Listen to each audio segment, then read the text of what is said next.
Oh my God, I have to get out of here. Amara's hands trembled as she pressed herself against the cold wall of the nightclub bathroom, David's furious voice echoing from the hallway. 3 years. 3 years of walking on eggshells, of covering bruises with makeup, of believing his promises that he'd change. Tonight, he'd crossed a line she couldn't uncross, and she knew, if she went back, she might not survive. Then the bathroom door opened. She expected David. She got him instead. Seo-joon, dark eyes that had seen too much, a presence that commanded the room without a word, and a hand extended toward her, not in pity, but in recognition. He saw her, really saw her. The broken pieces, the fighting spirit, the woman drowning beneath the surface.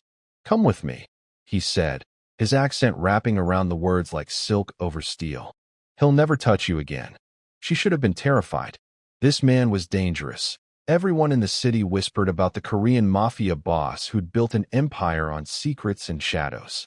But when David burst through the door, rage twisting his features into something monstrous, and Seo-joon stepped between them like an immovable wall, Amara felt something she hadn't felt in years. Hope. But hope comes with a price in his world. And that price? A marriage contract signed in ink and sealed with consequences neither of them could foresee. The question now is, was she willing to pay?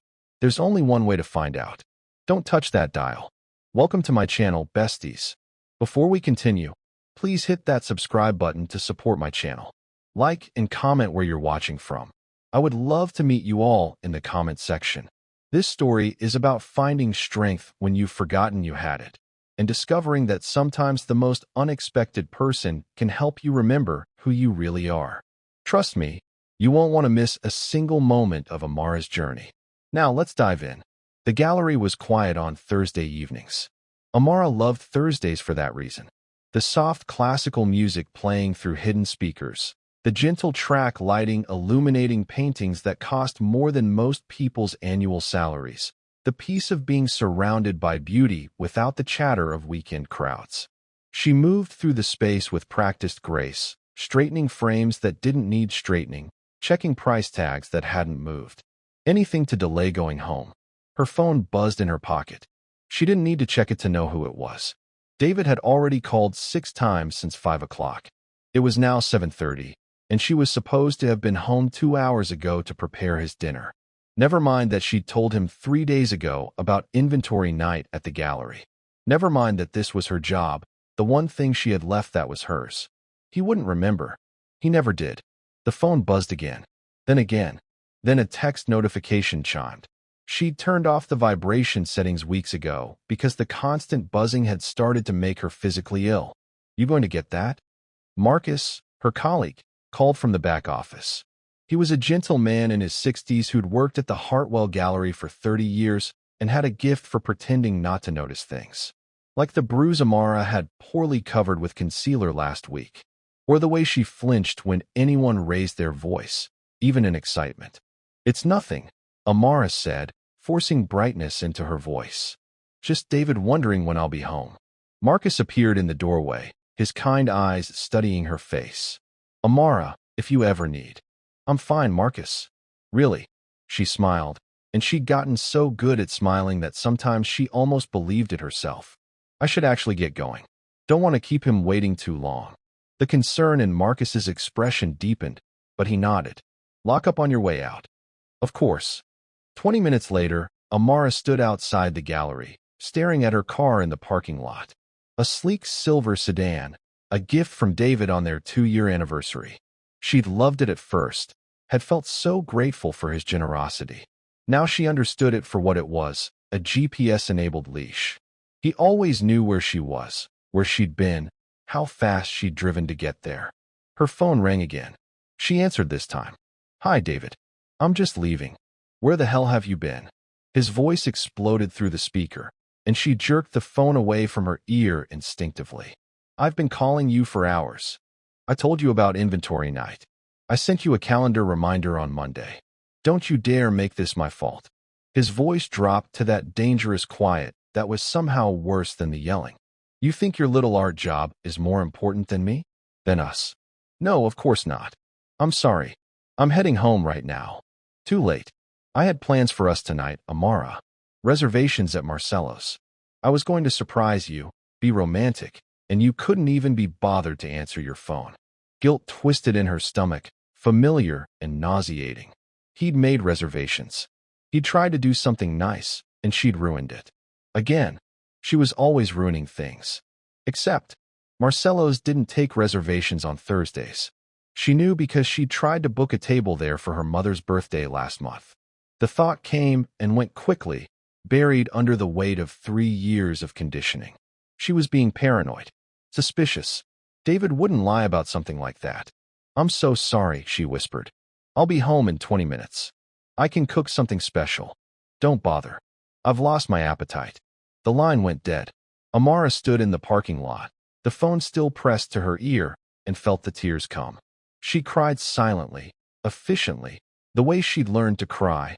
No sobbing, no gasping, nothing that would leave her face too blotchy or her eyes too red.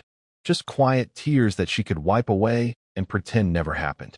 She got in the car, started the engine, pulled out of the parking lot, and instead of turning left toward the brownstone she shared with David, she turned right. She didn't know where she was going.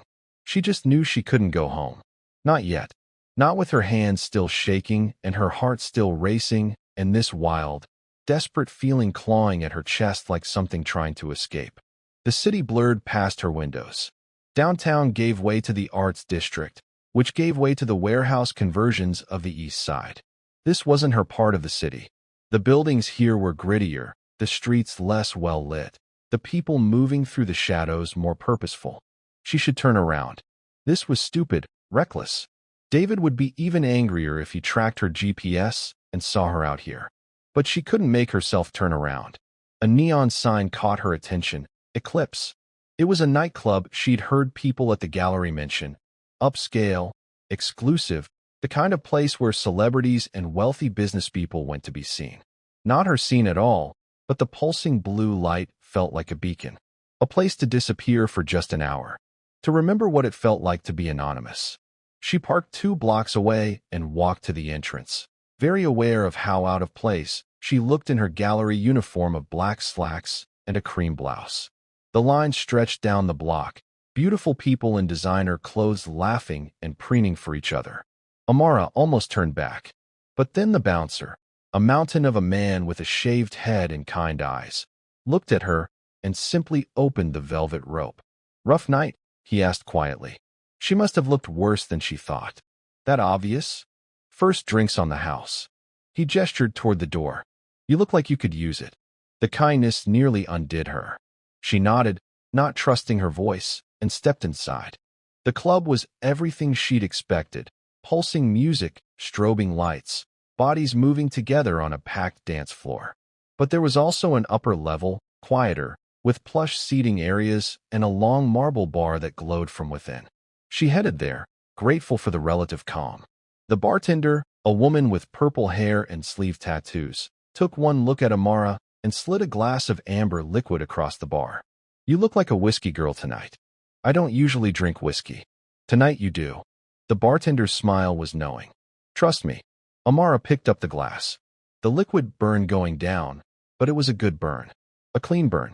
Different from the acid that had been eating her insides for the past 3 years. She was halfway through her second whiskey when her phone started buzzing again. David. Of course. She should answer. She should apologize. She should. She turned off her phone. The relief was instantaneous and terrifying. She'd actually done it. Turned off her phone. Cut off his access to her, even temporarily. Her hands shook as she set the device face down on the bar. Boyfriend problems? The bartender asked, refilling her glass without being asked. Fiancé. Amara corrected automatically, then wondered why she bothered. The ring on her finger felt heavy suddenly, like a shackle rather than a promise. Oh. The bartender's expression said she understood everything. Well, fiancé doesn't own you. You're allowed to exist for a few hours without checking in. Amara wanted to believe that. She wanted to believe she was allowed to exist at all without permission. She was reaching for her third whiskey when someone bumped into her from behind, hard. The glass tipped, amber liquid splashing across the bar and onto her lap, but more importantly, onto the man standing next to her. "Oh my God, I'm so sorry." Amara grabbed napkins, dabbing frantically at the whiskey, staining his crisp white shirt. "I didn't see. Someone pushed me. I didn't mean." "It's fine." His voice stopped her mid-apology. Deep, accented, calm as still water. "Accidents happen." She looked up and forgot how to breathe. He was beautiful in a way that had nothing to do with conventional attractiveness and everything to do with presence. Sharp cheekbones, dark eyes that seemed to see everything, black hair swept back from a face that could have been carved from marble. He wore his expensive clothes like armor, and even with whiskey soaking into his shirt, he looked utterly in control. "Dangerous," her mind whispered. "This man is dangerous." "I really am sorry," she managed, stepping back. Her hands were still shaking, from the whiskey, from the adrenaline, from the way he was looking at her like she was a puzzle he was trying to solve. "You're scared." It wasn't a question. He said it like an observation, clinical and certain. "I'm not." But the lie died on her lips. What was the point? He could clearly see through her. His eyes moved to her wrist, where she realized too late that her sleeve had ridden up, revealing the finger-shaped bruises David had left there 2 nights ago when she tried to go to bed before he'd finished yelling at her. The air between them changed, sharpened. "Who did that to you?" His voice was still calm, but there was steel underneath now. Promise of violence, leashed but present. "It's nothing. I'm clumsy." "Don't." The single word cut through her automatic excuse. "Don't insult both of us with a lie." Amara's phone, face down on the bar, began to vibrate. On and on and on, even though she'd turned it off. David must have been calling from another number, overriding her settings somehow. She stared at it, and she could feel the panic rising in her throat, choking her. "I need to go," she whispered. "I need to." "Stay." The man's hand moved, not to touch her, but to place his own phone on the bar next to hers, covering the vibration, silencing it with his presence. "Just for a moment. Breathe." She didn't know why she listened. Didn't know why this stranger's voice could cut through the panic when nothing else could. But she breathed. In for 4 counts. Out for 4 counts. The way her therapist had taught her before David had forbidden her from going to therapy. "What's your name?" he asked. "Amara." "Amara." He said it carefully, like he was tasting the syllables. "I'm Seo-joon." Recognition sparked. She'd heard that name before, whispered at the gallery during a private showing for collectors with questionable connections. Seo-joon, the Korean businessman who wasn't really a businessman. The one who'd bought the entire 3rd floor of the Meridian Tower and turned it into a fortress. The one people crossed the street to avoid. She should be terrified. Should run. Should. "Your phone is ringing again," Siojun observed. "I'm guessing if you don't answer soon, whoever it is will come looking for you." "He will." The admission escaped before she could stop it. "He'll track my GPS. He'll see I'm here, and he'll—" She cut herself off, horrified at how much she'd revealed to a complete stranger. Seo-joon studied her for a long moment. Then he reached into his jacket and pulled out a business card. Heavy stock, minimalist design, just a phone number embossed in silver. "When you're ready to stop running," he said, placing the card in her hand. "Call me." "I'm not running." "Yes, you are. And I understand why. But running only works for so long." His dark eyes held hers. "Eventually, you have to decide whether you're going to keep running or whether you're going to fight." Before she could respond, commotion erupted near the stairs leading to the upper level. Raised voices, angry and getting closer. Amara's blood turned to ice. She knew that voice. "David, there you are." He burst into the upper level, his face flushed with rage, his eyes wild. And she could smell the bourbon on him from 10 feet away. "I've been calling you for hours. Do you have any idea?" He stopped short when he saw Seo-joon standing next to her. His expression flickered, confusion, then calculation, then jealous fury. "Who the fuck is this?" David demanded, advancing on them. "Just someone I spilled a drink on," Amara said quickly, stepping between them, trying to defuse the situation before it exploded. "It was an accident. I was just apologizing." "Apologizing?" David's laugh was ugly. "You turn off your phone, disappear to some club, and I find you with another man, and you expect me to believe you were just apologizing?" "Nothing happened." His hand shot out, gripping her arm right over the bruises, and she couldn't stop the small sound of pain that escaped. Then suddenly David wasn't touching her anymore. Seo-joon had moved so fast she hadn't seen it. One moment David had her arm. The next he was stumbling backward, Seo-joon's hand wrapped around his wrist in a grip that made David's face go white. She said nothing happened, Seo-joon said quietly. I suggest you believe her. Get your fucking hands off me. David tried to wrench free and failed. Do you know who I am? I'm David Richardson, VP of Richardson Holdings, and I will bury you. No. Seo-joon's voice didn't rise, but something in it made everyone within earshot freeze. You won't. The air crackled with tension. Amara could see David's face cycling through emotions, rage, confusion, then dawning recognition. Then fear. You're. David swallowed hard. You're him. Seo-joon. The one who. He cut himself off, but the fear was bright in his eyes now. Yes. Seo-joon released David's wrist. I am. And Amara is under my protection now. Do you understand? What? No. David turned to Amara, desperate now. Baby, whatever he told you, whatever he promised you, it's a lie. He's dangerous. He's. The only person who's hurt her tonight is you, Seo-joon interrupted. I counted 4 separate bruises on her visible skin alone. How many more are hidden? Amara felt her face flame. She wanted to deny it, to cover for David the way she always did, but the words wouldn't come. Because Seo-joon was right.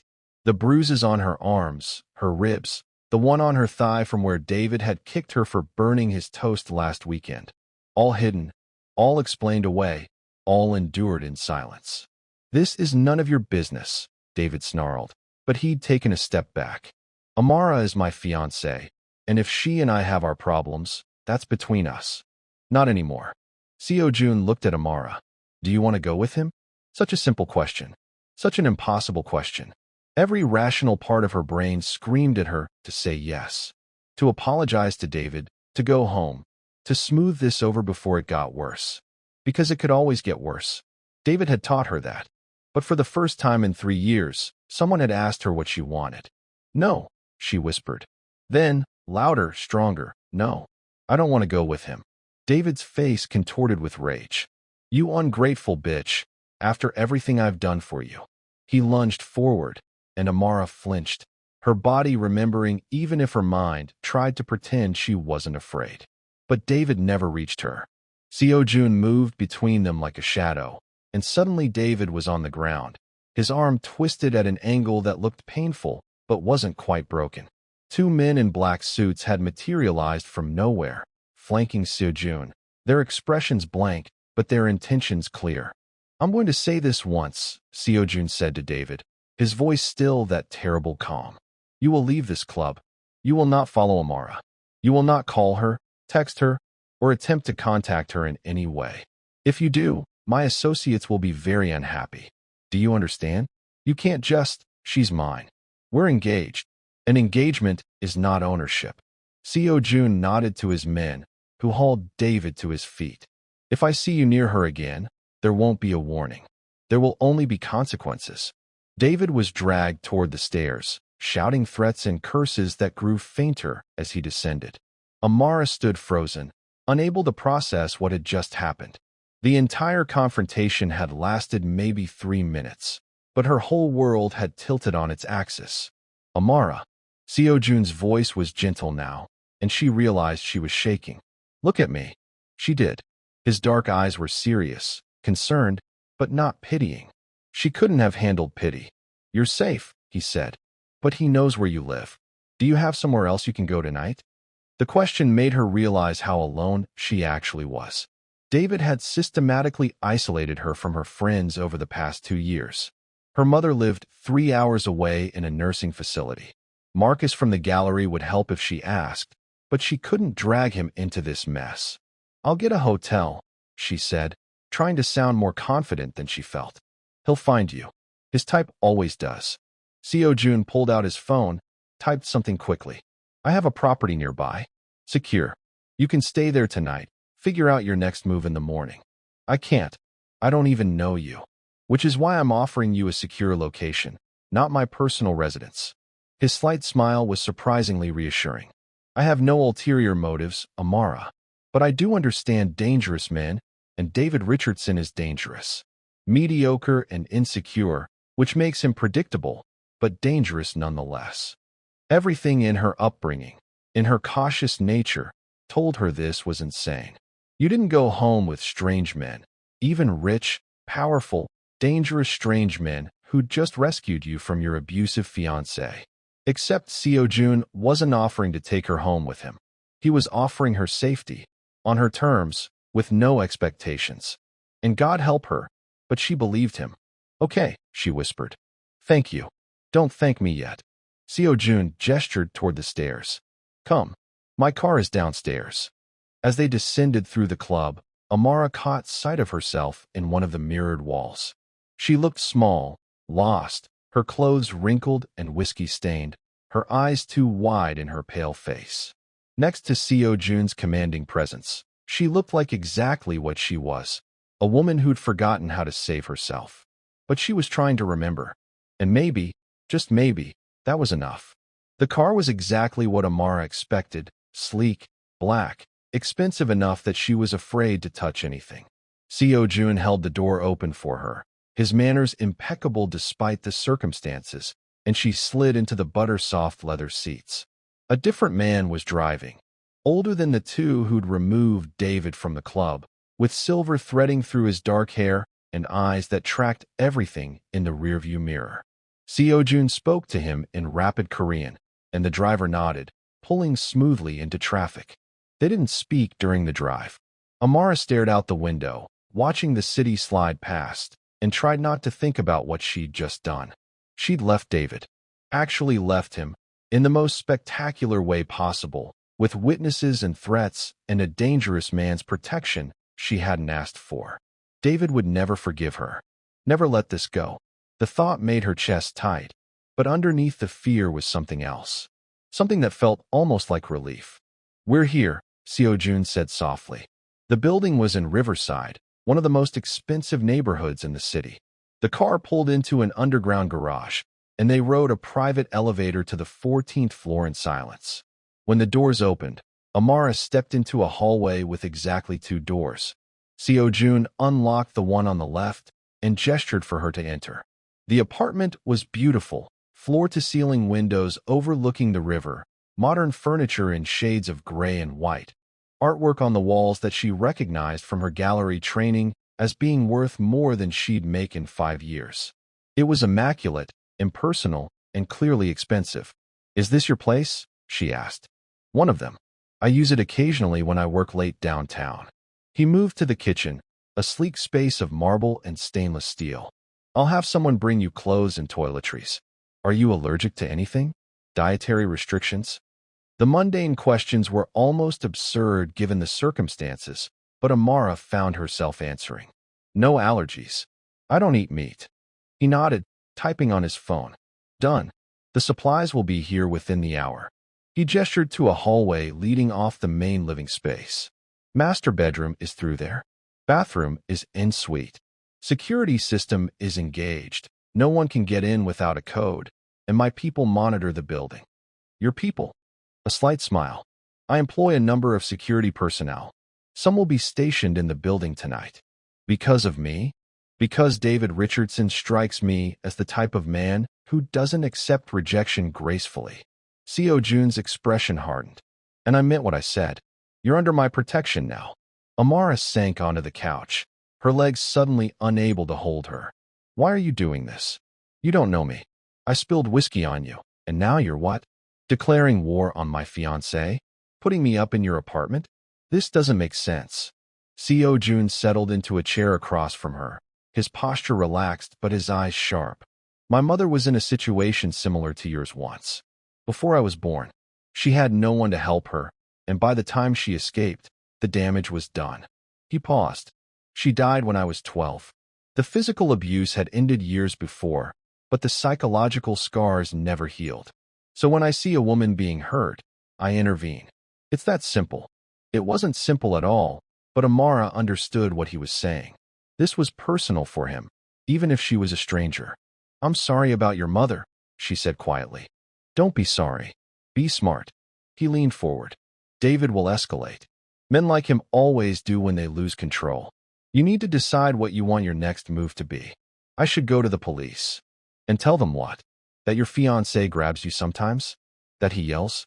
Unless you're willing to press charges and show evidence of serious injury, they'll document it and send you home. His bluntness was harsh but honest.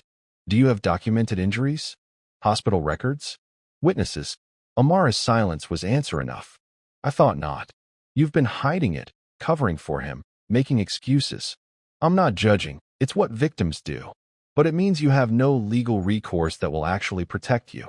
Then what am I supposed to do? The helplessness in her voice made her hate herself. She sounded weak. Broken. You could disappear. New city, new identity, new life. I can arrange that if you want. Seo-jun's tone was matter of fact. Or you could stay and fight. Make it clear that you're not going back, that you're not afraid anymore. But I am afraid. The admission hurt. I'm terrified. Fear is rational. Letting fear control you is optional. He stood, moving to the windows. The city glittered below them, a constellation of light and shadow. I've built my life in the shadows, Amara. I know how to navigate them. If you want my help, real help, not just a safe apartment for one night, I can give it to you. But you have to be certain. Once you accept my protection, there's no going back to your old life. What does that mean? Your protection? He turned to face her, and there was something in his expression she couldn't quite read. It means David Richardson and anyone he might hire to come after you will understand that touching you means answering to me. It means you'll be safe, but you'll also be visible as someone under my patronage. Do you understand the implications? People will think I'm. She couldn't finish the sentence. Probably. Does that bother you? Amara thought about her life before tonight. The careful respectability, the art gallery job, the engagement to a successful businessman that made her mother so proud. All of it had been a carefully constructed lie, pretty on the outside and rotting from within. No, she said finally. I don't care what people think anymore. Good. Because the alternative is hiding forever, and you don't strike me as someone who wants to hide. He was right. She was so tired of hiding, of making herself smaller, quieter, less threatening, of apologizing for existing. What do you want in return? She asked. For this protection? Nothing. Nobody offers something for nothing. Seo-jun's smile was slight but genuine. Fair point. Then let's say I want you to survive. To heal. To become whoever you were before David Richardson convinced you that you were small and weak and deserving of his abuse. He paused. And perhaps, eventually, I'd like your company. You're interesting, Amara. I'd like to know more about who you really are. It wasn't a proposition exactly, more like a statement of intent. And strangely, it didn't frighten her. Okay, she said. I accept your help. Your protection. All of it. Are you certain? No. But I'm doing it anyway. Seo-jun's expression warmed with approval. That's the first truly brave thing you've said all night. A knock at the door interrupted them. Seo-jun checked his phone, then went to answer it. A young woman entered, carrying several shopping bags and a suitcase. Miss Amara, she said with a slight bow. I'm Jiwoo. Mr. Park asked me to bring you some essentials. She began unpacking the bags, clothes in Amara's size, toiletries, even comfortable pajamas and slippers. How did you know my size? Amara asked, amazed. Jiwoo's smile was kind. Mr. Park is very observant. And I'm very good at my job. Within minutes, the bedroom was stocked with everything Amara might need. Jiwoo bowed again and left as quietly as she'd come. You should rest, Seo-jun said. It's been a difficult night. What about you? I have work to do, but I'll be in the building if you need anything. My number is programmed into the phone on the nightstand. Amara stood, and for the first time, she really looked at him. This stranger who'd stepped between her and violence, who'd offered her safety with no strings attached, who looked at her like she was a person instead of a possession. Thank you, she said. I know I said it before, but I mean it. Thank you for seeing me. Something flickered in his dark eyes, recognition, perhaps, of the deeper meaning behind her words. Get some sleep, Amara, he said softly. Tomorrow, we start planning your next move. He left, and she was alone in the beautiful apartment with its view of the river and its silence that felt like peace instead of emptiness. Amara walked to the bedroom, found the pajamas Juwoo had left, soft cotton that smelled like lavender, and changed out of her whiskey-stained clothes. When she caught sight of herself in the mirror, she barely recognized the woman staring back. Same face, same body, but something in her eyes had changed. She looked less like a victim. She looked like someone who might survive. In the bathroom, she washed her face and noticed the bruises on her arms properly for the first time in weeks. She'd stopped seeing them, had trained her eyes to skip over the evidence of David's anger. But now she looked, really looked, and she let herself feel rage. Not at David, that would come later, but at herself, for staying, for making excuses, for believing that if she just tried harder, loved better, cooked his eggs exactly right, he might change. Never again. She climbed into the bed, a massive thing with sheets that probably cost more than her monthly rent, and expected to lie awake all night, processing everything that had happened. Instead, she fell asleep within minutes. And for the first time in 3 years, she didn't dream of David's fists. Amara woke to sunlight streaming through unfamiliar windows and a moment of complete disorientation. The bed was too soft, the ceiling too high, the silence too complete. Then it all came rushing back. She sat up, her heart racing, and checked the phone on the nightstand. 7 messages from David, increasingly frantic and angry. 3 from her mother, who David must have called. 2 from Marcus at the gallery. She didn't open any of them. Instead, she found a text from an unknown number. Good morning. I hope you slept well. There's breakfast in the kitchen. Take your time. We'll talk when you're ready. SJ. The fact that he'd texted instead of calling felt considerate. Like he understood she needed space to process, to wake up to her new reality slowly. Amara showered, dressed in the clothes Juwoo had brought. Dark jeans that fit perfectly and a soft sweater in deep blue, and ventured out to the kitchen. True to Seo-jun's word, there was breakfast waiting. Fresh fruit, pastries, coffee that smelled like heaven. A note on the counter read, all vegetarian. Enjoy. She ate slowly, standing at the windows and watching the city wake up below her. From 14 floors up, everything looked manageable. Orderly. She could almost pretend her life wasn't falling apart. Her phone buzzed. David again. Against her better judgment, she opened the message. I know you're reading this. I know you're scared and confused, but you need to come home. We can work through this. I forgive you for last night. Just come home. The manipulation was so transparent now that she wondered how she'd ever fallen for it. The casual assumption that she needed his forgiveness, that she was the one who'd done something wrong. Another text came through. That man is dangerous, Amara. He's a criminal. Everyone knows it. Do you really think he cares about you? He's using you to get to me, to humiliate me. Please. I love you. Come home. She was reading the 3rd message when the apartment door opened and Seo-joon entered, dressed in a charcoal suit that probably cost more than her car. He looked refreshed, powerful, nothing like a man who'd spent the previous evening extracting a woman from her abusive relationship. Good morning, he said. I see you found the breakfast. Thank you. It was perfect. She set down her phone. David's been texting. I assumed he would. May I? He gestured to the phone. She handed it to him, and he read through the messages with an expression of clinical distaste. Textbook, he murmured. Blame shifting, gaslighting, appeals to your compassion, attempts to make you doubt your decision. He looked up. How are you feeling about what he's saying? Honestly, angry that it used to work. That's a good sign. It means you're seeing clearly. He returned the phone. Have you thought about what you want to do? Long term. Amara sank onto the couch. I can't go back to the apartment. All my things are there. Clothes, books, my grandmother's jewelry. But I can't face him. That can be arranged. I'll send people to collect your belongings today. He won't be there. How can you be sure? Because I'm having him followed, and I'll make certain he has a very important meeting across town at exactly the right time. Seo-jun's tone was matter of fact, like he arranged these things every day. He probably did. I need to call work, Amara said, anxiety spiking. Marcus will be worried, and I'm supposed to be there at 10. Already handled.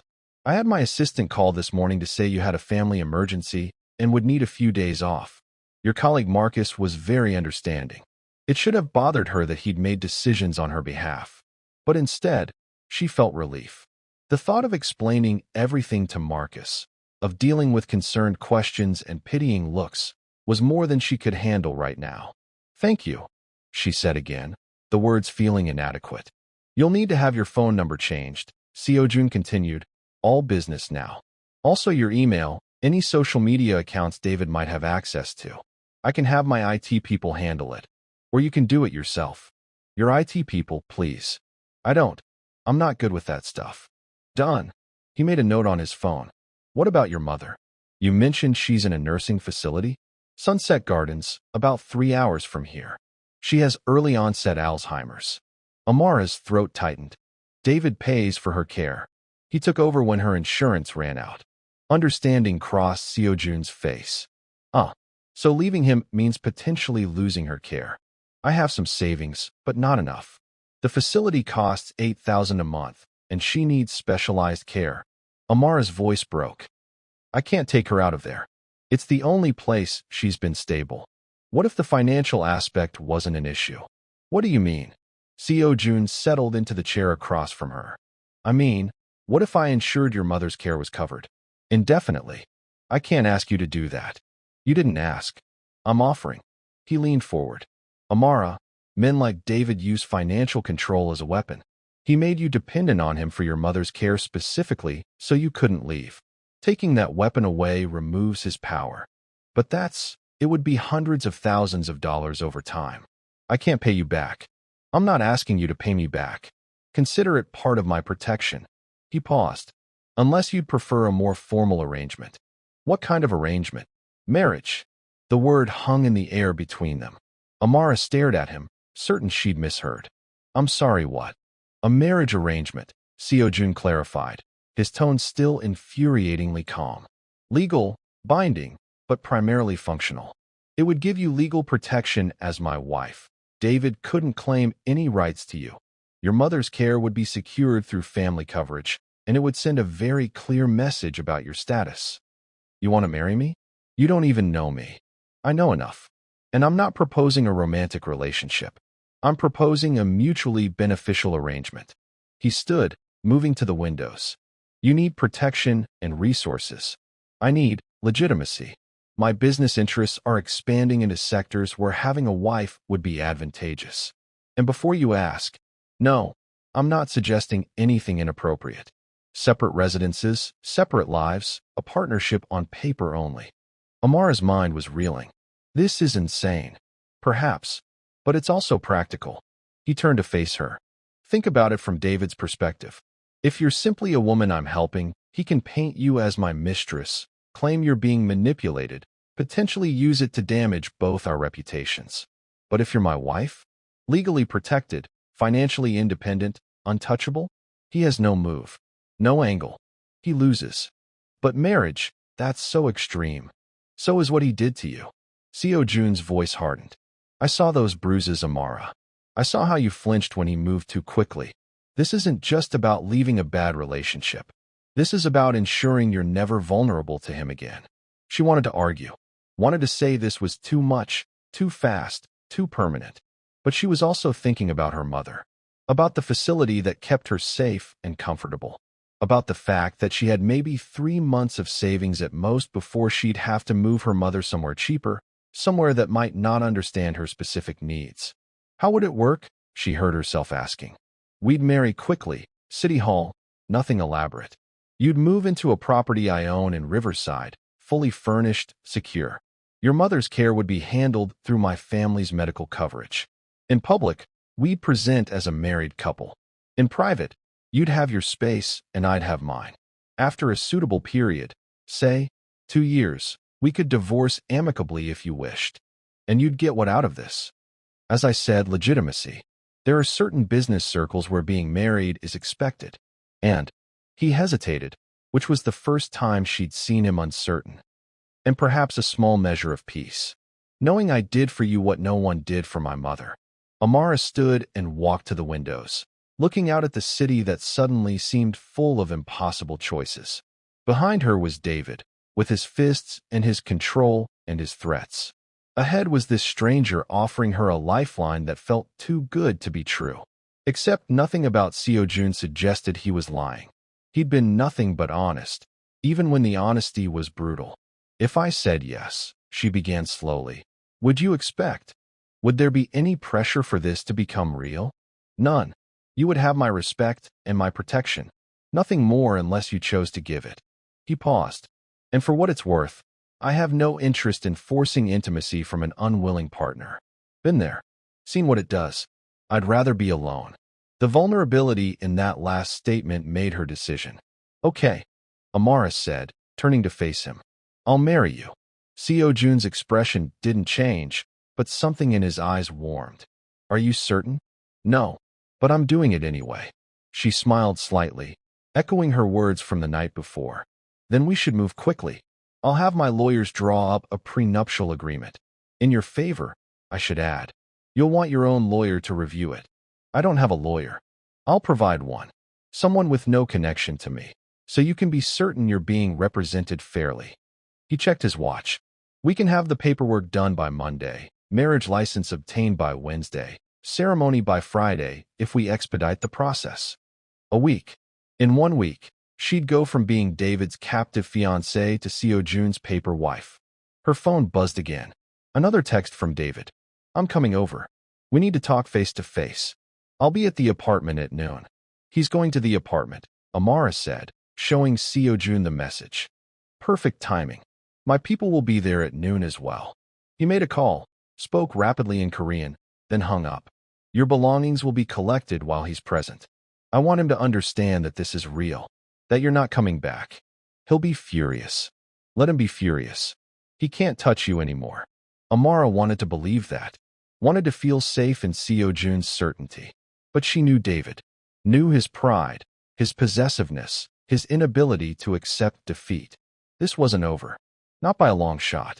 The lawyer Seo-joon provided was a sharp-eyed woman in her 50s named Margaret Chun, who looked like she could argue the devil into a corner and win. Let me be very clear, she said, sitting across from Amara in a downtown office on Monday morning. I don't work for Mr. Park. I work for you. My job is to ensure you're protected in this arrangement. So I'm going to ask you once, and I need a truthful answer. Is anyone forcing you into this marriage? No, Amara said. It's my choice. Even though you met him 3 days ago? Even though. Margaret studied her for a long moment, then nodded. All right. Then let's make sure you're compensated fairly for what you're agreeing to. The prenuptial agreement was 30 pages of dense legal language that Margaret translated into plain English. Amara would receive a monthly allowance of $10,000 for personal expenses. Her mother's care would be covered in full for the duration of the marriage and for 5 years after, regardless of how the marriage ended. She'd have access to a property in Riverside, a 3-bedroom townhouse worth approximately $2 million, which would become hers outright if the marriage lasted 2 years. If Seo-joon initiated the divorce, she'd receive a lump sum of $5 million. If she initiated it, she'd receive $1 million plus the townhouse. If either party committed adultery, the other could dissolve the marriage immediately with full financial penalties applied. This is incredibly generous, Margaret said, frowning at the documents. Suspiciously so. Are you sure you understand what you're signing? He's not trying to trap me, Amara said. He's trying to free me. From your ex-fiancé. Yes. Who I'm told is quite unhappy about your departure. That was an understatement. David had shown up at the apartment on Saturday to find Seo-joon's people methodically packing Amara's belongings. According to Ji-woo, who'd been there to supervise, he'd alternated between rage and pleading, demanding to know where Amara was, threatening lawsuits and worse. He'd gotten nowhere. Seo-joon's people had simply continued packing, professional and unmoved, until every item that belonged to Amara was loaded into trucks and driven away. David had called 73 times since Saturday. Amara had blocked his number after the first dozen, but he kept calling from different phones, leaving voicemails that ranged from apologetic to threatening to bizarrely romantic. She'd listened to one, just one, It was enough. You think you're safe with him? You think he actually cares about you? He's a criminal, Amara. He'll use you and throw you away, and when he does, don't come crying to me. I was the best thing that ever happened to you, and you're too stupid to see it. She deleted the rest without listening.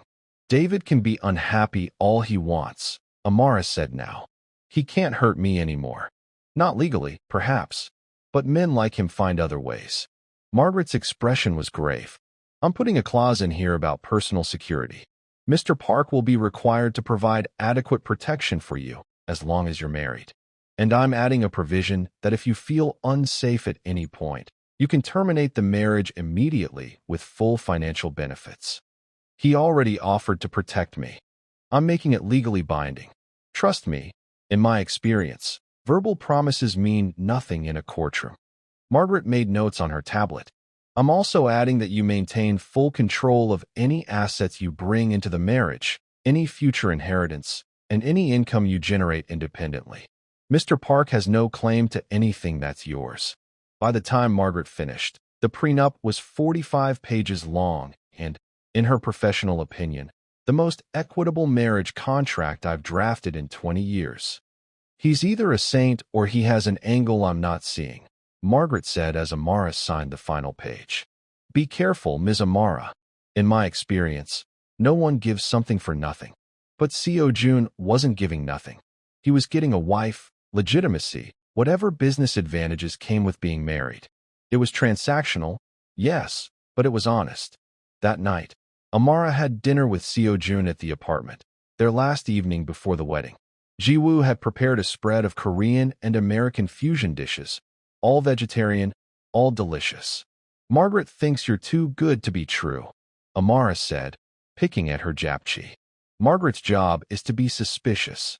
Seo-joon poured her more wine. Did she find anything concerning in the contract? No. She said it's the most generous prenup she's ever seen. Good. I want you to feel secure. Amara set down her fork. Why are you really doing this? And don't say legitimacy. There has to be more to it. Seo-joon was quiet for a moment, considering his answer. Do you know what the worst part of my mother's situation was? Not the abuse itself, though that was horrible. It was the helplessness. Watching her struggle, knowing I was too young to help, too powerless to change anything. He met Amara's eyes. I'm not powerless anymore. And when I see someone who needs help, someone I can actually help, I do it. It's that simple. It's not simple at all. No, he agreed. But it's true. They ate in comfortable silence for a while. Then Amara asked, what happens after the wedding? Do we just live separate lives? Essentially, yes. You'll move into the townhouse. I'll show it to you tomorrow. I have my own residence. We'll coordinate for any public appearances that might be necessary, but otherwise, your time is your own. What kind of public appearances? Occasional business dinners. Charity events. My family is hosting a gathering next month in Seoul. We'd need to attend together. He paused. Unless that's too much too soon. Your family. Right. Amara hadn't thought about that. Do they know about this arrangement? They know I'm getting married. They don't know the specifics.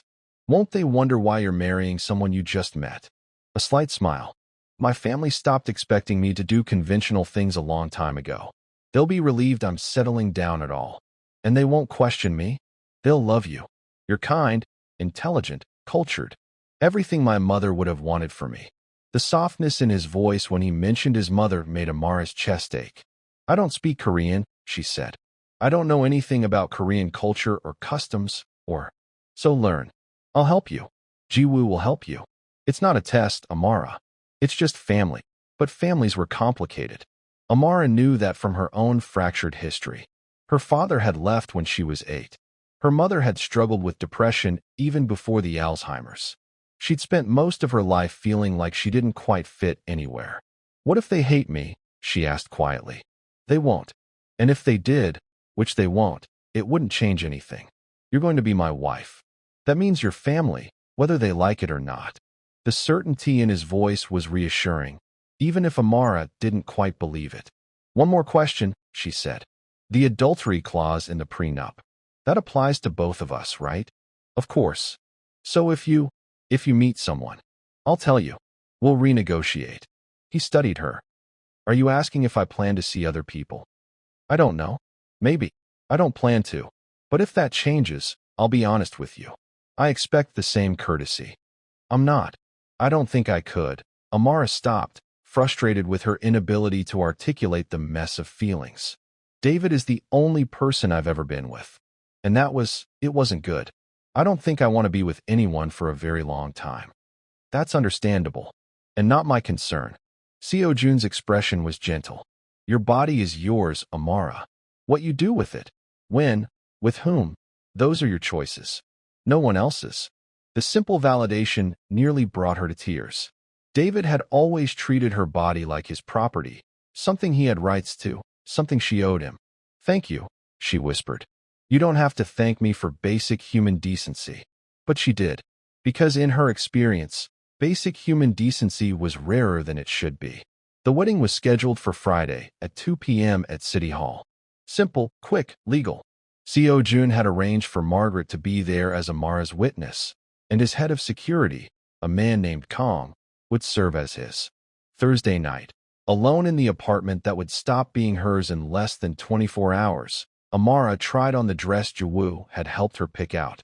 It was simple, cream-colored, knee-length, elegant without being ostentatious. Not a wedding dress, exactly, but appropriate for what this was. A business arrangement. A fresh start. A lifeline. She looked at herself in the mirror and barely recognized the woman staring back. In less than a week, she'd left an abusive relationship, accepted protection from a stranger, and agreed to marry him. It was insane. It was also the bravest thing she'd ever done. Her phone, her new phone, with a new number that David didn't have, buzzed with a text from Seo-joon. Cold feet? She smiled and texted back, frozen solid. You? I don't get cold feet. But I am wondering if you're going to run. Where would I run to? Good point. See you tomorrow, Amara. Sleep well. She did sleep well. Better than she had in years. And when she woke up on Friday morning, her wedding day, she felt something she hadn't felt in so long she'd almost forgotten what it was. Hope. City Hall was nothing like Amara had imagined for a wedding venue. The clerk's office was small, sterile, filled with harsh fluorescent lighting and the smell of old paper. But when Seo-joon arrived in an impeccably tailored navy suit, looking at her like she was something precious, the setting didn't matter. You look beautiful, he said, and it sounded like he meant it. You clean up well yourself. Amara tried for humor to cover her nerves. Her hands were shaking. Margaret arrived next, carrying a leather portfolio. Last chance to back out, she said to Amara, only half joking. I'm not backing out. Then let's make this official. Kong appeared silently, as he seemed to do everything. He was a mountain of a man with a scar across his left cheek and eyes that saw everything. He nodded respectfully to Amara. The ceremony itself took less than 10 minutes. The officiant, a tired-looking woman in her 60s who'd probably done 6 of these already today, recited the standard vows in a monotone voice. Do you, Seo-joon Park, take this woman to be your lawfully wedded wife? I do. Do you, Amara-chun, take this man to be your lawfully wedded husband? Amara looked at Seo-joon. His dark eyes held hers, steady and sure, offering her one last chance to change her mind. She didn't want to change her mind. I do. By the power vested in me by the state, I now pronounce you husband and wife. You may kiss the bride. It was the one part they hadn't discussed. Amara froze, uncertain, but Seo-joon simply leaned down and pressed a gentle kiss to her forehead. Chaste, respectful, exactly what she needed. Hello, wife, he murmured, and she laughed despite herself. Hello, husband. They signed the documents. Margaret and Kong signed as witnesses. The officiant stamped everything with practiced efficiency, and just like that, Amara-chun became Amara Park. She'd changed her name. The realization hit her as they walked out of the building into the bright afternoon. She was literally a different person now than she'd been an hour ago. Regrets? Seo-joon asked as they reached his car. Ask me in a year. Fair enough. He opened the door for her. I thought we might have lunch. Celebrate properly. Don't you have work? I'm the boss. I can take a long lunch on my wedding day. The restaurant he'd chosen was French, quiet. The kind of place where the waiters moved like ghosts and the prices weren't listed on the menu. Amara had never been anywhere so expensive. Relax, Siojun said, reading her discomfort. No one here cares that you don't know which fork to use. I know which fork to use. She did, actually. Her mother had been adamant about proper table manners, one of the few things she'd been able to pass down before the Alzheimer's took her memories. Over lunch, delicate courses of food that was more art than sustenance, they discussed logistics. Amara would move into the townhouse tomorrow. Her mother's care facility had been contacted, and all bills would now be sent to Seo-jun's accountants. Amara could return to work at the gallery whenever she felt ready. What about David? Amara asked, pushing her duck confit around her plate. Won't he try something when he finds out we're married? Let him try. Seo-jun's voice was cold. He'll find himself with much larger problems than a runaway fiancé. Like what? Like a very thorough investigation into his business practices. Richardson Holdings has been skating on the edge of several financial regulations for years. One anonymous tip to the right federal agency, and his life becomes very complicated. You do that? If he forces my hand, yes. Seo-jun met her eyes. I told you, Amara. You're under my protection now. That's not an empty promise. After lunch, he drove her to the townhouse. It was in Riverside, as promised, in a gated community with security that made Amara's head spin. The townhouse itself was 3 stories of modern luxury, floor-to-ceiling windows, hardwood floors, a kitchen that looked like something from a magazine. This is mine, she asked, overwhelmed. This is yours. Furniture is already in place, but you can change anything you don't like. Bank accounts have been set up in your name. The monthly allowance starts tomorrow. Credit cards are in the kitchen drawer. He handed her a set of keys. This is your home now, Amara. Your sanctuary. She walked through the space, touching surfaces that were too expensive, too perfect. The master bedroom had a view of the river. The second bedroom was already set up as an office. The third was empty, waiting to become whatever she wanted. I don't know what to say, she admitted. You don't have to say anything. Just be safe here. Be happy if you can. They stood in the living room with its too expensive furniture and its view of a life Amara never could have imagined, and she felt tears welling up. Hey, Seo-jun said softly. What's wrong? Nothing's wrong. That's the problem. The tears spilled over. I keep waiting for the other shoe to drop. For this to be a trick, or for you to reveal what you really want from me, or for David to show up and drag me back, or none of those things are going to happen. You can't promise that. I can promise that I will do everything in my power to keep you safe. And my power is considerable. He pulled a handkerchief from his pocket and handed it to her. You're allowed to accept good things, Amara. You're allowed to have a life that doesn't hurt. She cried then, really cried, and he simply stood there and let her. Didn't try to fix it, didn't tell her to stop, didn't make it about him. Just gave her space to feel everything she'd been holding back for days. When she finally composed herself, embarrassed and blotchy-faced, he said, I should go. Let you settle in. But if you need anything, I know. I have your number. At the door, he paused. We should have dinner sometime next week. Start planning for the Seoul trip. Okay. He left, and Amara was alone in her new home. Her sanctuary, he'd called it. She walked through it again, slower this time, letting herself believe it was real. The walk-in closet already stocked with clothes in her size. The bathroom with its rainfall shower and deep-soaking tub. The kitchen with every appliance she could possibly need. In the office, she found a laptop already set up and logged in. A note on the keyboard read, for when you're ready to start living again. SJ. That night, she cooked herself dinner in her new kitchen.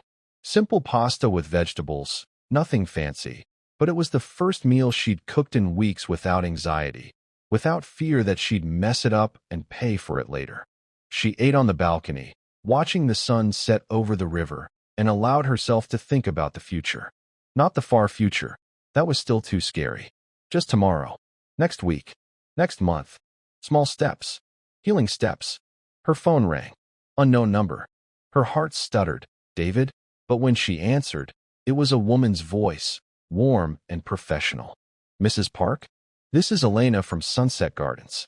We wanted to let you know that your mother's room upgrade has been completed, and she's settling in beautifully. The new space has much better light, which seems to help with her sundowning. Room upgrade. Amara hadn't requested any room upgrade. Yes, Mr. Park arranged for her to be moved to one of our premium suites. Private bathroom, small kitchenette, a sitting area. She can have visitors anytime, and we've assigned her a dedicated care specialist. Amara closed her eyes. Seo-joon hadn't just covered her mother's care. He'd improved it. Thank you, she managed. Please thank Mr. Park if you speak to him. Of course. Your mother is in very good hands. Please don't hesitate to visit any time. After she hung up, Amara sat on the balcony and cried again. But this time, they were different tears. These were the tears of someone who'd forgotten what kindness felt like and was slowly remembering. The first week of marriage was surreal. Amara went back to work at the gallery on Wednesday, fielding concerned questions from Marcus with vague answers about needing time away and personal matters. He didn't push, for which she was grateful, but she caught him watching her sometimes with worry in his kind eyes. The townhouse slowly became home. She bought plants for the empty corners, art for the bare walls. Small acts of claiming space, making it hers. David called the gallery on Thursday. I'm sorry, Marcus said, looking stricken. He said it was an emergency. I'll tell him you're unavailable. Put him through to the back office, Amara said, surprising herself with her calm. It's fine. In the privacy of the storage room, surrounded by crated paintings and the smell of wood and varnish, she answered the call. Amara. David's voice was controlled, which was somehow more frightening than his rage. We need to talk. No, we don't. I know you married him. That Korean gangster. Do you have any idea what you've done? I've protected myself. You've made a mistake. He's using you, and when he's done, I'll be fine. Because unlike you, he doesn't hurt me. Silence. Then, I never meant to hurt you. You know that, right? Things just got out of hand sometimes, but I loved you. No. Amara's voice was steel. You didn't love me. You own me. There's a difference. Amara, please. I can change. I'll go to therapy, anger management, whatever you want. Just give me another chance. I gave you 1,000 chances. I'm done. You think you're safe with him? He's dangerous, Amara. Everyone knows what he really is. He's my husband. The words felt powerful, real. And if you contact me again, I'll file a restraining order. She hung up before he could respond. Her hands were shaking, but she felt good, strong. She'd faced David and hadn't crumbled, hadn't apologized, hadn't taken responsibility for his feelings. Progress. That evening, Siojun came by the townhouse, their first meeting since the wedding. He'd texted ahead, asked if she was free for dinner. She'd cooked, wanting to do something normal, something that felt like her life and not this strange in-between existence. You didn't have to cook, he said, settling at the kitchen island while she put finishing touches on stir-fried vegetables and rice. I wanted to. I like cooking when it's not. She trailed off. When it's not mandatory. When it's not going to be criticized. Yeah. They ate at the small table by the window, conversation coming easier now. He told her about his day. Meetings, negotiations, the kind of business dealings that sounded legitimate but probably weren't entirely. She told him about David's call. How do you feel about it? Seo-joon asked. Proud of myself. Scared he'll escalate. Relieved it's over. She pushed rice around her plate. All of the above. That's normal. Healing isn't linear. You sound like you know from experience. I do. He was quiet for a moment. After my mother died, I was angry for years. Made a lot of bad choices. Hurt people who didn't deserve it. He met her eyes. I'm not a good man, Amara. I want you to understand that. The things I do, the world I operate in, it's not clean. It's not safe. And being associated with me comes with risks. Are you trying to scare me? I'm trying to be honest. Then be honest about this. Do you hurt people who don't deserve it? Now, I mean, not years ago. He considered the question seriously. I try not to, but I protect what's mine, and sometimes that requires violence. Am I yours? The question came out softer than she meant. You're my wife. So yes, but not in the way David thought you were his. You're your own person, Amara. You just happen to have my protection. It was a distinction she was learning to understand. Seo-jun's protection wasn't about control. It was about safety, about ensuring she had the space and resources to become whoever she wanted to be. The Seoul trip is in 3 weeks, he said, changing the subject. My family is eager to meet you. I'm terrified. Don't be. My sister is going to love you. My father will try to intimidate you and fail. My aunt will ask inappropriate questions about when we're having children, which you can ignore completely. Children, Amara's voice squeaked. Which you can ignore completely, Seo-joon repeated, a hint of amusement in his eyes. I've already told them we're not planning a family anytime soon. They don't need to know the specifics of our arrangement. Right? Because they think this is real. It is real. We're legally married. What happens behind closed doors is no one's business but ours. That night, after he left, Amara stood in her bathroom and looked at herself in the mirror. She was wearing comfortable pajamas. Her face was clean. Her hair was down. She looked normal. Not like someone's wife, not like someone's victim. Just like herself. It was a start. The weeks before Seoul passed in a strange rhythm. Amara worked at the gallery during the day, came home to her townhouse at night, and slowly built a life that felt like it belonged to her. She had dinner with Seo-joon twice a week, sometimes at her place, sometimes at restaurants so expensive she felt guilty about the prices until he reminded her that money wasn't an issue. They talked about everything and nothing. His childhood in Seoul, her grandmother's art collection, his favorite books, her fear of flying. They were learning each other, piece by piece, building the foundation of something that looked almost like friendship. Jiwoo helped her shop for the Seoul trip, explaining Korean customs and family dynamics. Mr. Park's family is traditional, she said, holding up elegant dresses for Amara's approval. But they're not unkind. They'll test you a little, but if you're respectful and genuine, they'll accept you. And if they don't, then Mr. Park will make it very clear that their opinion doesn't matter. Jiwoo smiled. He's protective of the people he cares about. He cares about me? It still felt strange to say. Of course he does. I've worked for him for 5 years. I've never seen him go to such lengths for anyone. The night before they left for Seoul, Amara couldn't sleep. She packed and repacked her suitcase, second-guessing every outfit choice. Finally, at 2 a.m., she texted Seo-joon. Are you awake?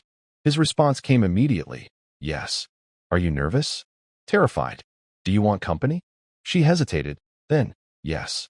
20 minutes later, he was at her door in casual clothes. The first time she'd seen him in anything other than suits. Jeans and a black sweater that made him look younger, less intimidating. Can't sleep? He asked, following her into the living room. I keep thinking about everything that could go wrong. Like what? Like your family hating me. Like me embarrassing you.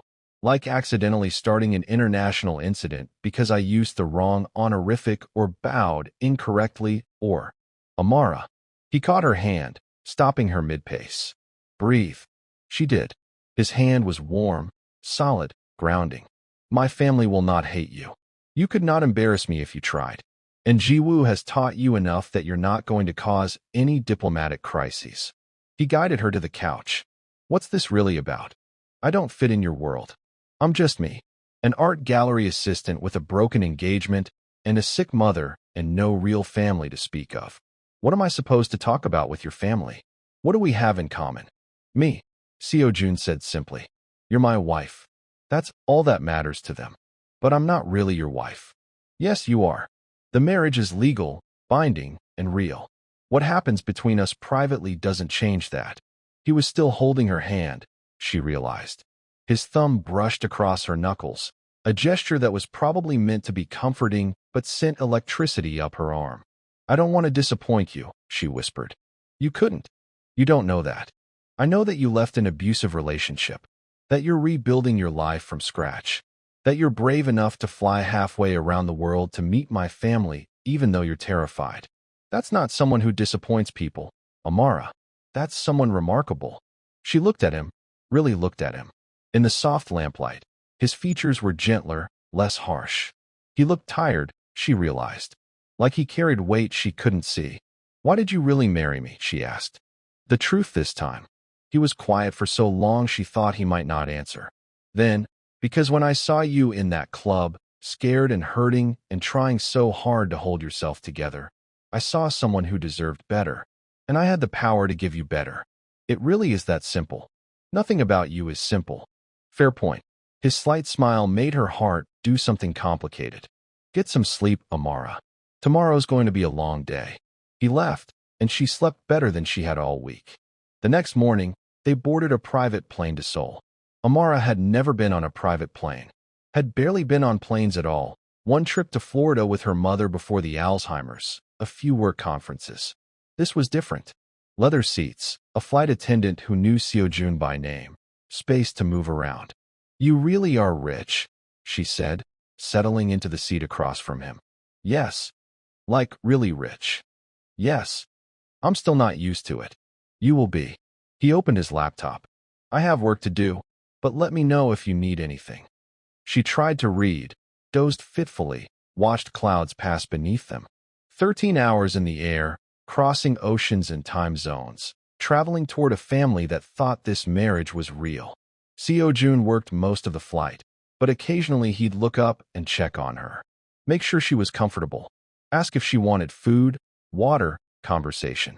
The small acts of consideration were becoming familiar, almost comfortable. They landed in Seoul at dusk, the city sprawling beneath them in a sea of lights. A car was waiting. Of course it was. And soon they were driving through streets where Amara couldn't read the signs, where everything felt foreign and overwhelming. Welcome to my city, Siojun said, watching her take it all in. It's beautiful. Wait until you see it at night. The hotel was in Gangnam, another luxury property where everyone seemed to know Siojun. They were shown to a suite, she noticed, with one bed. Her panic must have shown on her face because Siojun immediately said, I'll sleep on the couch. Or I can book another room. No, it's fine. We're supposed to be married. Separate rooms would look weird. She set down her suitcase. The couch is fine. Are you sure? Yes. And Siojun, thank you for not making this awkward. Of course. That night, she lay in the too large bed and listened to him moving around in the outer room, preparing for sleep, settling on a couch that was probably not designed for a man his height. She should offer to share the bed. Platonic, mature adults could share a bed without it meaning anything. But she couldn't quite make herself do it. Not yet. Tomorrow, she'd meet his family. Tomorrow, she'd have to pretend this marriage was everything it appeared to be. Tonight, she just had to sleep. And surprisingly, she did. Morning in Seoul arrived too early and too bright. Amara woke to the smell of coffee and found Siojun already dressed in a sharp suit, working at the desk with his laptop. Good morning, he said, not looking up. Breakfast is on the table. We need to leave in an hour. Amara's stomach clenched. Today, my father doesn't believe in waiting. Lunch at the family home at noon. Formal, but not oppressive. He finally looked at her. You'll be fine. Jiwoo arrived to help her dress. Apparently they'd flown in on the same plane, but stayed at a different hotel. She'd brought the dress they'd chosen together. Midnight blue, elegant but not flashy, with sleeves that covered Amara's arms and a hemline that hit just below her knees. Perfect, Jiwoo declared, pinning Amara's hair into a sleek bun. You look sophisticated. Respectful. Exactly right.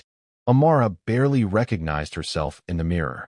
She looked older somehow, more polished, like someone who could actually be married to a man like Seo-joon. The drive to his family's home took 40 minutes through increasingly exclusive neighborhoods.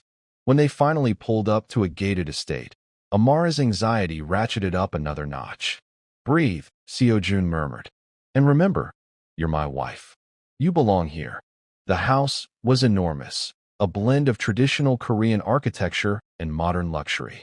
A woman in her 30s met them at the door, her face lighting up when she saw Seo-joon. Up. She threw herself at him, and he caught her easily, laughing in a way Amara had never heard before. Warm, unguarded, happy. Yeah, Ga. Let me breathe. Never. But she released him and turned to Amara, her smile widening. You must be Amara. I'm Ga, the annoying younger sister. It's so nice to meet you, Amara said, offering a small bow that Jiwoo had taught her. Oh, we're bowing now? How formal. But Ga bowed back. then immediately pulled Amara into a hug. Welcome to the family. I've been dying to meet you. Appa never tells me anything about his life. That's because you gossip worse than the tabloids, Seo-joon said dryly. Only about important things. Ga linked her arm through Amara's. Come, everyone's waiting in the sitting room. Don't worry, most of them are nice. The sitting room was filled with people. An older man who must be Seo-joon's father, severe and watchful. A woman who looked like an older version of Ga, probably an aunt. Several cousins of various ages. And an elderly woman who sat like a queen in the center of it all. The grandmother. Amara knew immediately. Seo-joon guided her forward, his hand at the small of her back. Halmiani, he said, bowing deeply to the old woman. This is Amara, my wife. The grandmother studied Amara with eyes that missed nothing. Then she spoke in Korean, her voice sharp. Seo-joon responded in the same language, his tone respectful but firm. The exchange went on for a minute, maybe less, but it felt like an eternity. Finally, the grandmother nodded. Welcome, she said in accented English. You make my grandson smile. That is rare. Sit. It was a command, not an invitation. Amara sat. Lunch was an elaborate affair, multiple courses, each more beautiful than the last. The conversation flowed mostly in Korean, with occasional translations for Amara's benefit. She felt lost, adrift in a sea of language and customs she didn't understand. But Seo-joon's father surprised her. Midway through the meal, he addressed her in perfect English. Amara, my son tells me you work in an art gallery. Yes, sir. The Hartwell Gallery in Manhattan. We specialize in contemporary Asian artists. His eyebrows rose slightly. Tell me, do you know the work of Park Min-joon? She did. The installation artist? I curated a small showing of his work last year. His use of traditional materials in modern contexts is fascinating. The father's expression thawed slightly. He is my nephew. My sister's son. You have good taste. From there, the conversation became easier. Amara talked about art, and Seo-joon's father talked about his collection, and somewhere in the discussion of brushwork and composition, she forgot to be terrified. After lunch, Ga dragged her away for a tour that was really an excuse to interrogate her privately. So, Ga said, leading her through gardens that probably cost more to maintain than Amara's annual salary. You and Appa, how did you meet? Amara had prepared for this question. At a club. I was having a terrible night, and he was there. We talked. Things moved quickly. How quickly? Very. Ga studied her. And you love him? The question was direct, unavoidable. Amara thought about lying, then decided against it. I respect him. I trust him. The rest, we're still figuring out. Good answer. Ga's smile was approving. Love can come later. Trust is more important anyway. You're not upset? That we rushed into this. Upset? I'm relieved. Appa has been alone for so long, married to his work. I was starting to think he'd never find anyone. She squeezed Amara's hand. And you seem good for him. He looks lighter when he talks about you. He talks about me? Not much. But when he does, J's eyes sparkled. There's something there. I can tell. Back in the sitting room, Seo-joon was deep in conversation with his father. Amara watched them from the doorway. The sharp gestures, the intense expressions. This was business, she realized. Real business. When Seo-joon noticed her, his expression shifted. Softened. He excused himself from his father and came to her. How are you holding up? He asked quietly. Better than expected. Your sister is wonderful. She likes you. I could tell. How? She hugged you.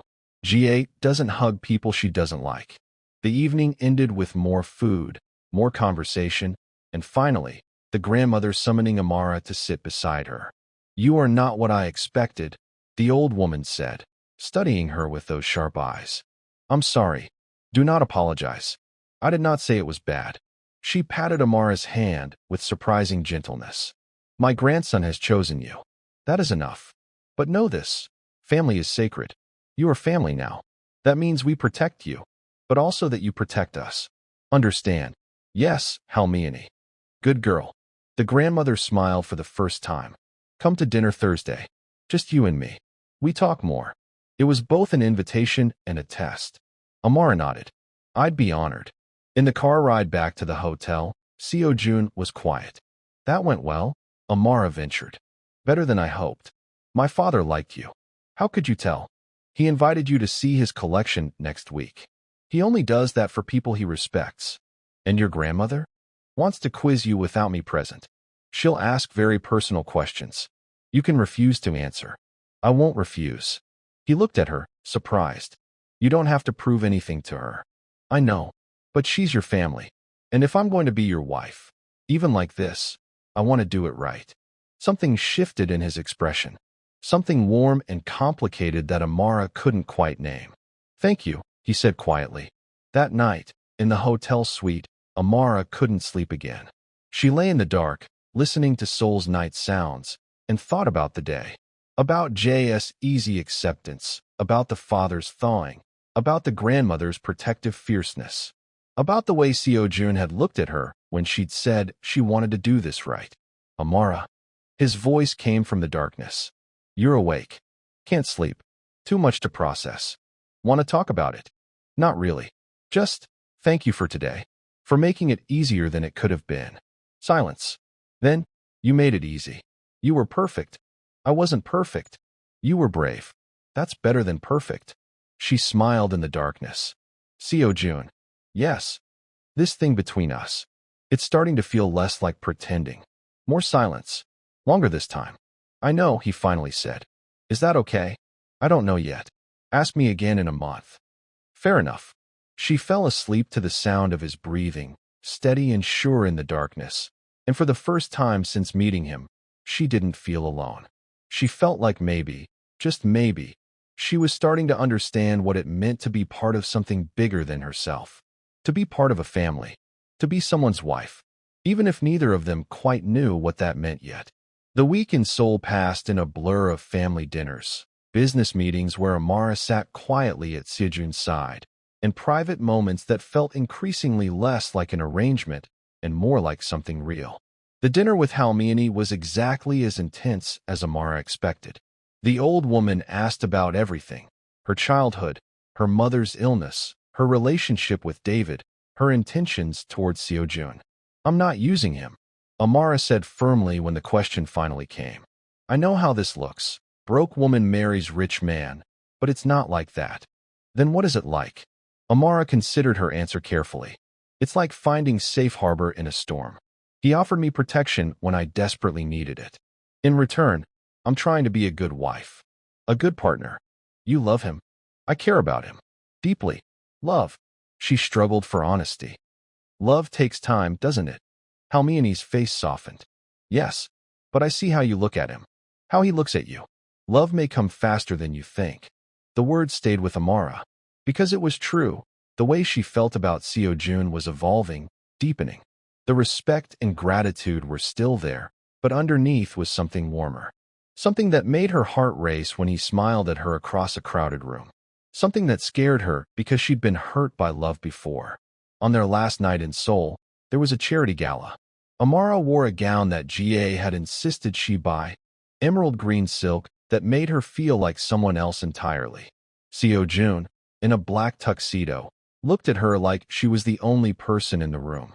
You're staring, she whispered as they entered the ballroom. You're beautiful. I'm allowed to stare at my wife. The word, wife, sent a flutter through her chest that had nothing to do with the arrangement and everything to do with how he'd said it. Like he meant it. They danced, her first time dancing with him. Her first time dancing period since David had forbidden it years ago. Seo-joon was graceful, confident, and he held her like she was something precious. You're good at this, she said as he spun her across the floor. My mother insisted I learn. Said a man who couldn't dance was a man who couldn't be trusted. Was she right? About me? You tell me. Amara looked up at him, at the face she was learning to read, and said, I trust you. Completely. His hand tightened on her waist. That's a dangerous thing to admit. Why? Because now I have to make sure I never betray that trust. The intensity in his voice made her stumble slightly, but he caught her easily, steadying her. I've been thinking, he said as the music shifted to something slower. When we get back to New York, maybe we should actually live together. At least part of the time. What brought this on? Honestly, this week. Sharing the sweet. Having dinner together. It's been nice. And if we're going to convince people this marriage is real, we should probably act like it. Act like it. Or actually do it. I'm not sure there's a difference anymore. Amara's heart was doing complicated things in her chest. Seo-joon, what are you saying? I'm saying that this started as an arrangement, but somewhere along the way, it became something else for me. You've become someone important. Someone I want to spend time with. He paused. No pressure. If you want to keep things as they are. I don't. The words came out before she could stop them. I don't want to keep pretending this is just business. I don't know what it is instead, but it's not that. Then we figure it out together. One day at a time. Okay. Okay. Yes. Let's actually try this. Whatever this is. His smile was slow, warm, and Amara realized with a start that she wanted to kiss him. Actually wanted it. Not out of obligation or fear, but because he was looking at her like that and holding her like this, and everything about him felt right. But she didn't. Not yet. Not when everything was so new and fragile. The flight back to New York was different. They talked more, laughed more. Somewhere over the Pacific Ocean, Amara fell asleep with her head on his shoulder, and when she woke, his hand was gently stroking her hair. Sorry, she mumbled, sitting up. Didn't mean to drool on your expensive suit. You didn't drool, and I didn't mind. Back in New York, reality hit. David had been busy while they were gone. The first sign was the article in a gossip blog. Business VP David Richardson's fiancé runs off with alleged crime boss. The piece was vicious, painting Amara as a gold digger and Seo-joon as a predator. He's retaliating, Amara said, staring at her phone in horror. He's trying to destroy both our reputations. Let him try. Seo-joon was eerily calm. My lawyers will bury him in defamation suits. But it got worse. David filed a lawsuit claiming Amara had stolen property from their shared apartment. Jewelry he'd given her, a car, even furniture. All lies, but expensive lies that required legal response. Then he went after her mother. The call came from Sunset Gardens. David had shown up claiming to be family, saying he needed to discuss Mrs. Chen's care. When denied access, he'd threatened legal action, claimed he had power of attorney. He doesn't, does he? Seo-joon asked when Amara told him, her hands shaking with rage. No, but he's trying to scare them. Trying to scare me. Then we end this. Now. How? Seo-joon's expression turned cold. By reminding David Richardson exactly who he's dealing with. What followed was a masterclass in controlled destruction. Seo-joon's lawyers filed countersuits. His investigators uncovered David's financial improprieties, the embezzlement, the falsified reports, the offshore accounts. Within a week, David was under federal investigation. You destroyed him, Amara said, watching the news coverage of David being escorted out of his office. No, I exposed him. He destroyed himself. Seo-joon looked at her. Are you upset? I should be, but I'm not. He tried to hurt my mother. He crossed a line. He crossed it the first time he hit you. Everything since then has just been consequence. David's last desperate move was to show up at the townhouse late one night, drunk and belligerent. Amara was alone. Seo-joon was at a meeting downtown, and the sound of someone pounding on her door sent ice through her veins. Amara, I know you're in there. We need to talk. She called Seo-joon immediately. He's here.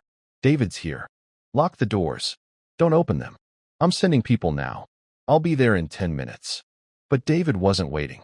The sound of breaking glass made Amara scream. He'd smashed a window, was climbing through. She ran for the bedroom, locked the door, grabbed her phone. Called 911. Please, she gasped to the operator. My ex-fiancé broke into my house. He's violent. I need help. David was at the bedroom door now, pounding, shouting obscenities. Amara pressed herself into the corner, phone clutched in her hand, and realized this was exactly what she'd feared. That David would never let her go. That she'd never truly be safe. Then she heard other voices. Seo-joon's security team, who'd arrived before even the police. The sounds of a struggle. David screaming. Silence. A knock at the bedroom door. Amara? It's calm. You're safe now. Open the door. She did, shakily, and found David face down on her living room floor, zip-tied and bleeding from a split lip. The security team was professional, calm, already coordinating with the police who'd just arrived. Then Seo-joon burst through the still broken door, his face a mask of barely controlled rage until he saw her. "Are you hurt?" He was across the room in seconds, hands on her shoulders, eyes scanning her for injury. "No, I'm fine. I locked myself in the bedroom." "Good. That was smart." He pulled her against him, and Amara realized he was shaking. Actually shaking with fear and fury. "I'm sorry. I should have been here. I should have. You sent your people. They got here in time. I'm okay." The police took statements. David was arrested for breaking and entering, assault, violating the restraining order Amara hadn't even known Seo-joon's lawyers had filed on her behalf. He'd spend the night in jail at minimum, face serious charges at maximum. "This is over now," Seo-joon said after everyone left, after the broken window was temporarily boarded up, after Amara stopped shaking. "He's done. You can't know that." "I can. Because if he comes near you again, there won't be police involved. There will just be consequences." The deadly certainty in his voice should have scared her. Instead, it made her feel safe.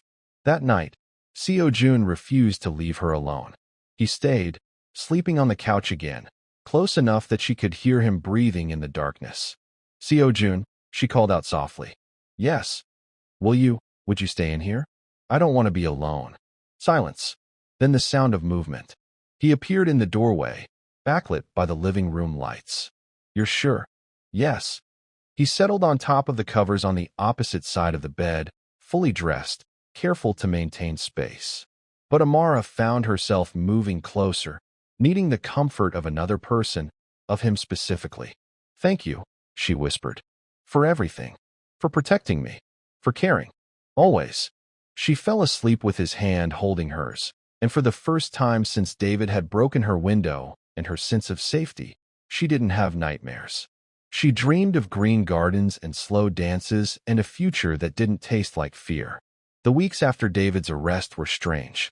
Amara waited for the other shoe to drop, for him to make bail and come after her again. But Seo-joon's lawyers were efficient. David's bail was set impossibly high, his assets frozen pending the federal investigation. He was powerless. Finally, "How does it feel?" Seo-joon asked over dinner one evening. They'd fallen into a pattern. He stayed at the townhouse most nights now, sleeping in the guest room, but they had dinner together, watched movies, talked until late. "Surreal," Amara admitted. "I keep expecting him to show up, to find a way around everything. He won't. His trial is set for 6 months from now. By then, you'll be so far past him that you won't even remember being afraid." She wanted to believe that. Some days she almost did. Work at the gallery had become a refuge again. Marcus had been wonderful, supportive without being intrusive, letting her take on bigger projects, trusting her judgment. She was curating a show for next spring, her first solo effort. "Your wife is very talented," Marcus told Seo-joon when he stopped by the gallery one afternoon. "You're a lucky man." "I know," Seo-joon said, and the pride in his voice made Amara's chest warm. They were finding a rhythm, she and Seo-joon, learning each other's habits, preferences, boundaries. He was surprisingly domestic. Cooked breakfast most mornings, did the dishes without being asked, remembered how she liked her coffee. She learned he worked late most nights, had nightmares sometimes that he never talked about, preferred silence in the mornings and conversation at night. They were becoming partners. Real partners. The shift happened gradually, then all at once. It was a Thursday evening, 3 months after the wedding. Amara was cooking dinner, Seo-joon was working at the kitchen island on his laptop, and everything felt so comfortable, so domestic, so right that she found herself saying, "I love this. This life we've built." He looked up from his screen. Yeah. I never thought I could have something like this. Something peaceful. You deserve peace. So do you." He smiled, and it reached his eyes in a way that made her realize how rare his real smiles were. "I'm working on it." That night, they watched a movie on the couch, and somewhere during the second act, Amara found herself leaning against him. His arm came around her shoulders automatically, like it belonged there. When the movie ended, neither of them moved. "Amara," Seo-joon said quietly, We should talk about what this is becoming. Okay, I don't want to pressure you, but I also don't want to pretend anymore that this is just an arrangement. He turned to face her. You've become important to me. More than important. You're important to me too, she admitted. I think I've been falling for you for a while now. I was just too scared to admit it. Scared of what? Of being hurt again. Of trusting someone and having them break me. I would never. I know. That's why I'm admitting it now. Because I do know. I trust you, Seo-joon. Completely. The kiss happened naturally. He leaned in slowly, giving her time to pull back, but she didn't want to pull back. She wanted this, wanted him, wanted to finally stop being afraid of good things. His lips were soft, gentle, asking rather than demanding.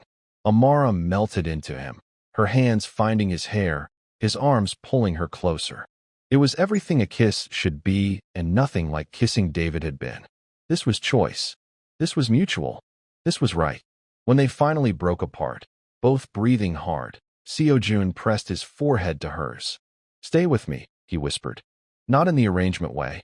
In the real way. I am staying. No. I mean, he pulled back to look at her. Be my wife. Actually. In every way. I already am your wife.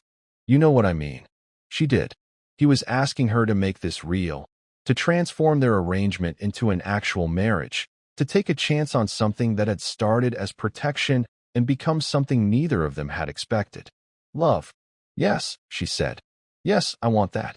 I want you. They took it slowly. Seo-joon understood her trauma, her fear of physical intimacy after David.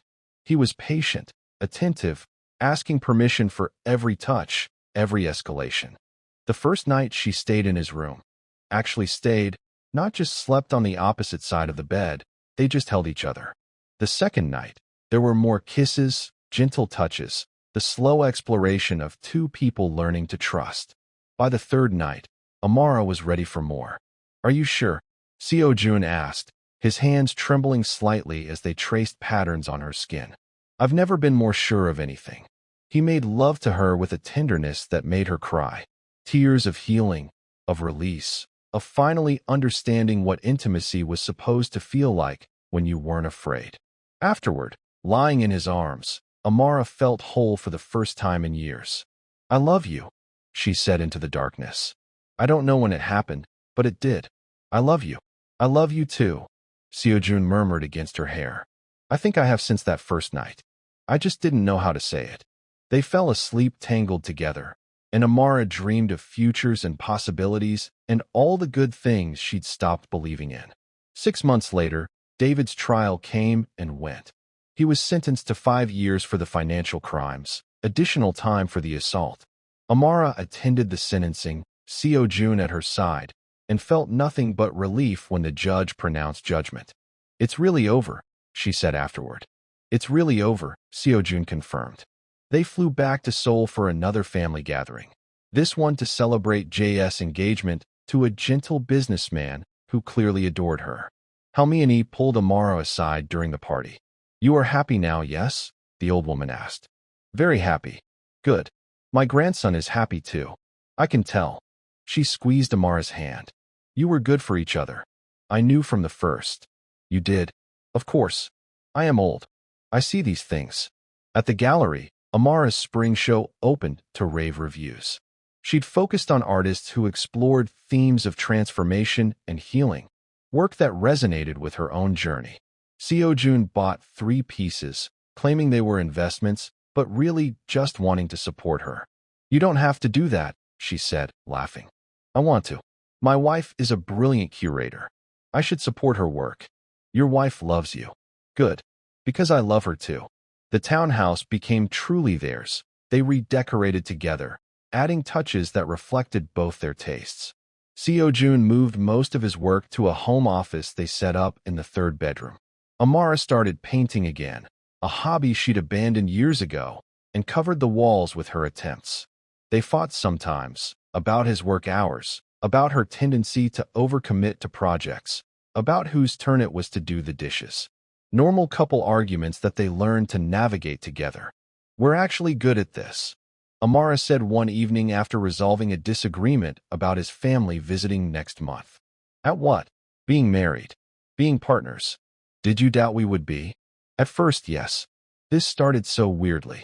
And now it feels like it was always meant to happen. Like I was always meant to find you. Seo-joon pulled her close.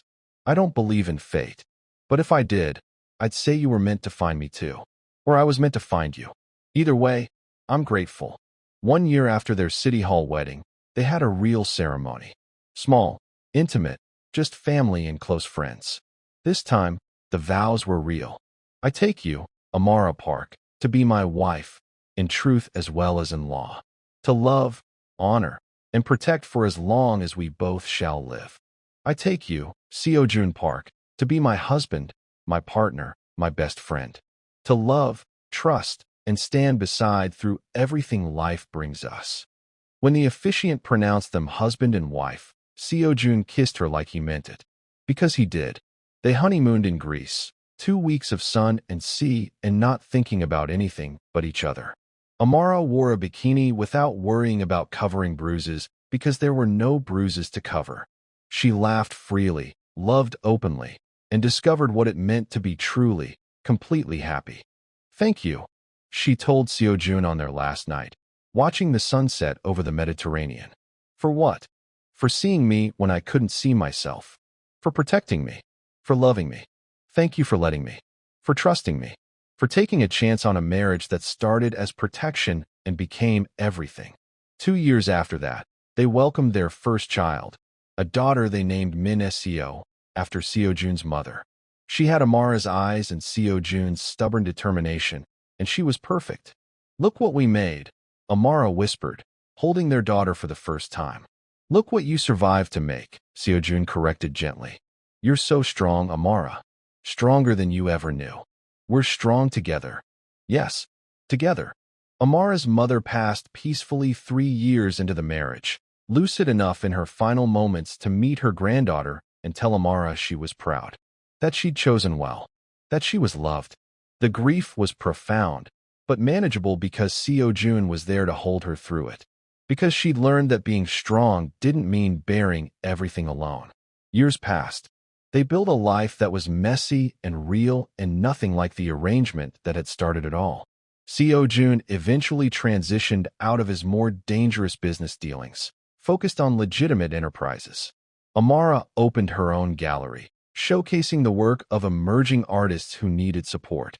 They had another child, a son this time, who looked like Seo-jun but had Amara's gentle temperament. And sometimes, when the house was quiet and the children were asleep, they'd sit on the balcony overlooking the river and remember how they'd started. Do you ever regret it? Amara asked one such evening. Marrying me so quickly? Never. Best decision I ever made. Seo-jun pulled her close. You? Never. You saved me, you know. You saved yourself. I just gave you the space to do it. Then we saved each other. Yeah, I think we did. They watched the city lights twinkle below, content in the life they'd built from protection, from trust, from love that had surprised them both.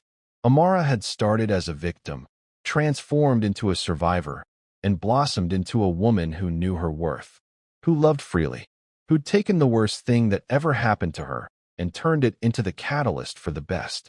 Because sometimes the most broken people find exactly who they needed to become whole. And sometimes a contract signed in desperation becomes a love story that lasts forever. The end. Thank you for watching Amara and Seo-jun's story. Remember, if you or someone you know is experiencing domestic abuse, help is available. You deserve love that doesn't hurt, relationships that don't diminish you, and a future that isn't defined by fear. Stay strong, besties. Your story isn't over yet. Don't forget to like, subscribe, and share your thoughts in the comments. Where are you watching from? Have you ever overcome something that seemed impossible? I'd love to hear your stories of strength and survival. Until next time.